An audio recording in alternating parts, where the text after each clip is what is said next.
He says, well, I was looking for a place of worship. Where do you guys worship? He says, oh, for that you have to go to the university.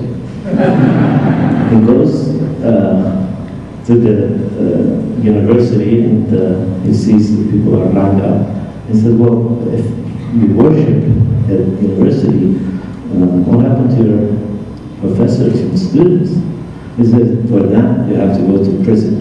He said, but if you have your intellectuals and professors in prison, what do you do with the criminals and the crooks? He said, you let them run the country. Both global and regional perspectives of Iran have changed drastically after Iran's controversial presidential election this summer. But there are some who actually wouldn't mind seeing a war going on. Two countries that they see as a threat that are going to weaken each other by virtue of war. So if they're going to get into a war with each other, let them. And I think at a fundamental level, what we see with this new clique in Tehran is that what's central to their identity is anti-Americanism. More people in the Arab world say they sympathize with the opposition led by Hezbollah than with the government led by the Sunni prime minister. Most of that invasion had to do with the fact that they're angry about the Arab-Israeli issue and about the U.S. The summit allowed panelists and audience members to debate over both the election and the political status of Iran. What should President Obama make of the Iranian people's criticism of his approach?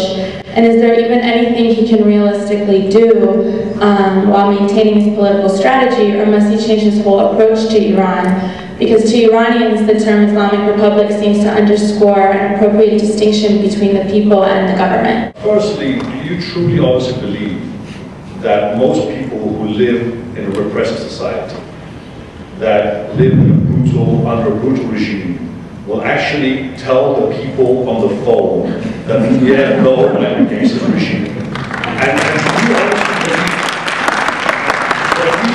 believe that the people do not want a change of regime because of that poll? So it's not that people are so scared. I mean, in some questions you have as many as half or more taking positions that were really at odds with the government. So it's not, if this was simply a question of total repression, those numbers would be much smaller. So there are substantial numbers. I think the elections were fraudulent. I think, just what they set up there was correct, that we have to stay out of it. We have to let them do what they got to do, let them handle it as they will handle it. Speakers concluded that democracy is the only way for Iran to change its global perception.